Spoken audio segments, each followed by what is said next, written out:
projets de transformation aujourd'hui, quel que soit le dispositif qui les porte, que ce soit Industrie du futur, Factory 4.0, ils sont souvent traités d'un point de vue technique. Et passer par une phase de simulation, ça va permettre de ramener des éléments concrets, des situations particulières et finalement de venir questionner ces projets de transformation avec d'autres points de vue, donc celui d'un manager, celui des salariés et donc de l'organisation du travail.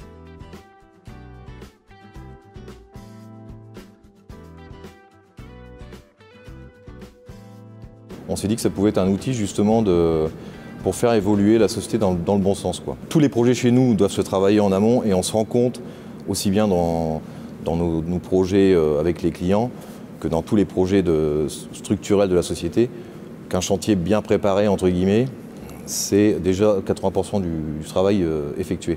Le souhait, c'était surtout d'analyser notre technologie, notre savoir-faire et de le remettre en route par rapport à ce qui s'est passé par le passé, c'est-à-dire les départs, et avoir aujourd'hui une meilleure rentabilité de la chaîne de poudrage. Il y a eu une démarche avec un groupe de travail. Moi, je n'ai pas participé à l'intérieur de ce groupe de travail. J'ai laissé les opérateurs, j'ai laissé le chef d'équipe, le responsable qualité, le service méthode, le dirigeant de la partie technique. Je ne souhaitais pas faire penser aux gens qu'ils pouvaient avoir une surveillance et qu'ils avaient à ce moment-là un risque de retour d'informations négatives sur leur travail. Je faisais un point avec Eric Villers, notre consultant, pour définir les axes de pilotage au niveau des différents éléments à étudier. On a vraiment eu une première étape qui était de dire on mesure, on fait prendre conscience et on commence à identifier les plans d'action. Et l'un des plans d'action qui va être la suppression des opérations sans valeur ajoutée va se faire avec la table numérique. On est parti d'un diagnostic ergonomique, on a été accompagné par un consultant. Tous les membres de l'équipe ont été interrogés sur leur manière de travailler, leurs conditions de travail, leurs difficultés, leurs points forts, ce qu'ils avaient besoin pour mener à bien leur mission. La table numérique, on la voit vraiment comme un outil d'aide à la décision, un outil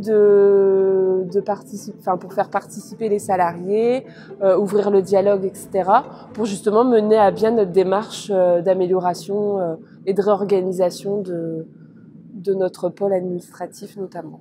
Nous allons servir des points forts du diagnostic pour se projeter et pour simuler l'activité future des salariés qui pourront verbaliser sur leur activité et donc se projeter dans leurs futures conditions de travail.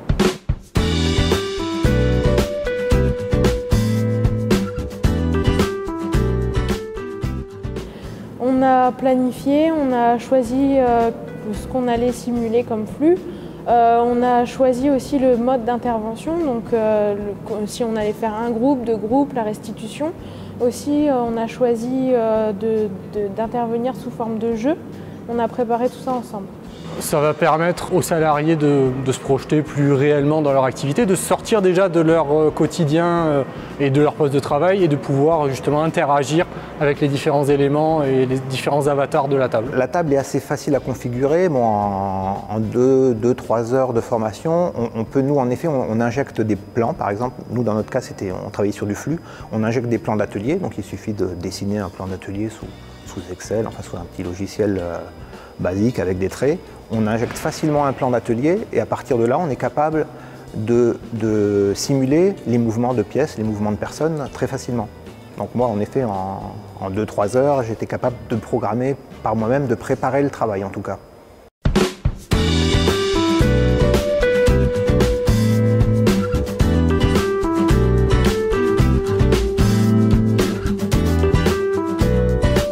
La table, c'est en 2 heures de simulation de la table, ça représentait un mois de flux dans l'atelier. Donc on a pu gérer en 2 heures, voire entre guillemets la vie de l'entreprise en 1 mois. Et c'est concret pour les opérateurs.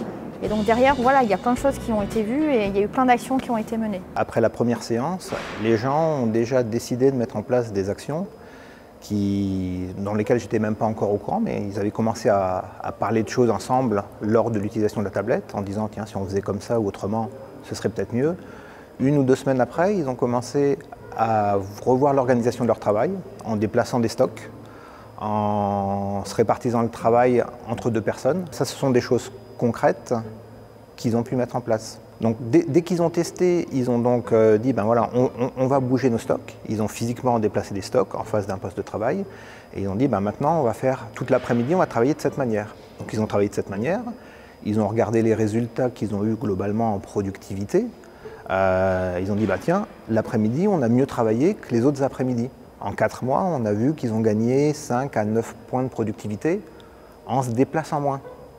Donc les gens se sont dit bah, finalement on est plus productif. On a fait intervenir l'ensemble du personnel et ils ont tous pu donner leur avis et chacun avait des idées différentes et ça a été le point positif. Nous les dirigeants, on est resté un petit peu en proximité pour analyser justement, faire participer l'ensemble de nos salariés. Et ça a permis justement de voir un petit peu, de libérer certaines personnalités chez nous. C'est des gens qui analysent, qui restent dans leur coin, qui sont discrets mais qui ont des bonnes idées. Là devant la table, ils ont pu justement faire part de leurs idées. Et ça nous a permis justement de détecter certains points qui peuvent nous faire avancer, quoi. Le travail qui avait été fait en salle sur la table numérique a permis de retranscrire sur le terrain certaines positions et organisations du travail avec une forte implication des équipes. Et de ce point de vue, la réussite, elle est surtout humaine. Une réflexion de la part d'ouvriers de production qui, naturellement, n'auraient pas forcément été force de proposition. Et c'est l'avantage, justement, du travail de la table numérique, c'est que ces gens ont été amenés à s'exprimer et ont pu apporter une véritable valeur ajoutée dans l'organisation de leur propre travail. Si j'avais été impliqué activement dans la phase de réflexion, j'aurais bloqué certaines évolutions ou en tout cas, naturellement, certaines personnes n'auraient pas osé s'exprimer. Et c'était justement pas du tout l'objectif. Et le fait de les écouter, le fait de libérer la parole, on s'aperçoit qu'il y a toujours du bon à prendre chez tout le monde. Mutualiser justement toutes les bonnes idées qui fait qu'on avance sur un projet. Et pour le coup, la table numérique, elle permet cette émulation interne.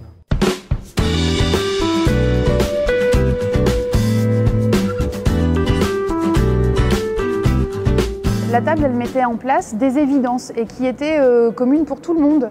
Peut-être que tout le monde le pensait, peut-être tout bas, mais avec le jeu de simulation, c'était pertinent et évident et dans l'échange, tout le monde était d'accord. C'était le cas pour des bureaux qui étaient à moitié utilisés et notamment un rack. Dans le temps, rien ne bougeait sur ce rack. En revanche, il gênait toutes les circulations et on y mettait plein de choses devant. Et le fait de prendre la décision à l'unanimité de dire mais en fait est-ce qu'il sert vraiment, est-ce qu'on peut pas s'en passer, et bien aujourd'hui ça a libéré les flux, ça a libéré énormément de possibilités sur la réorganisation de l'atelier. Et de même ils ont eu la motivation de retirer le rack sans qu'on ait besoin de les pousser, puisque c'était évident. Dans un premier temps ça a été difficile. Assez vite, la parole s'est libérée et on a pu récupérer des informations, des suivis des aléas et des retours de la non-qualité.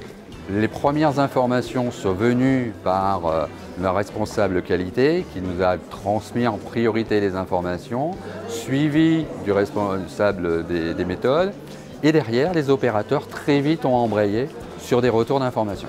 Le deuxième exemple qui a été aussi vu par les opérateurs et remonté par les opérateurs, c'est avoir une information sur le planning de ce qui va rentrer et sortir en termes de matière. Ils n'ont pas cette info-là, ça leur permet après de pouvoir s'organiser. La table a permis de faire quelque chose d'assez ludique et ce qui m'a permis aussi de prendre du recul et de pouvoir observer le comportement des gens, observer un petit peu ce qui a été dit et donc on peut être après plus derrière à la fin quand on a arrêté la table et quand on veut faire une conclusion, on est plus là aussi pour apporter des conseils et des suggestions par rapport à ce qu'on a pu voir lors de l'animation.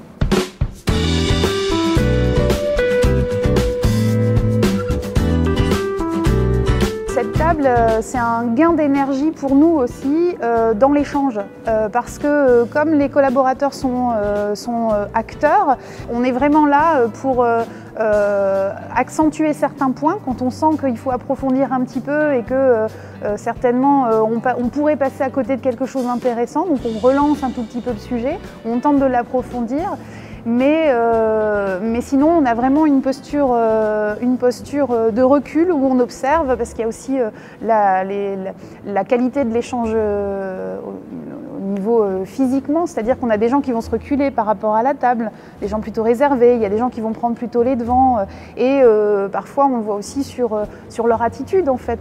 Donc voilà, une posture plutôt d'observation.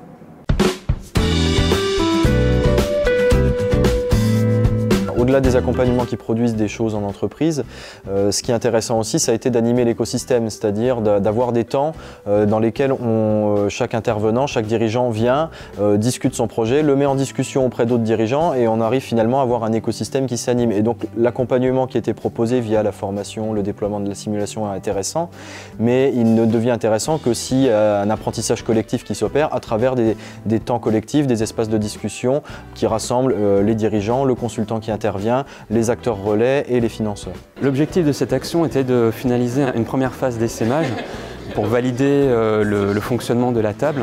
Et donc aujourd'hui, elle est complètement opérationnelle et donc on a des consultants qui ont été formés à son utilisation.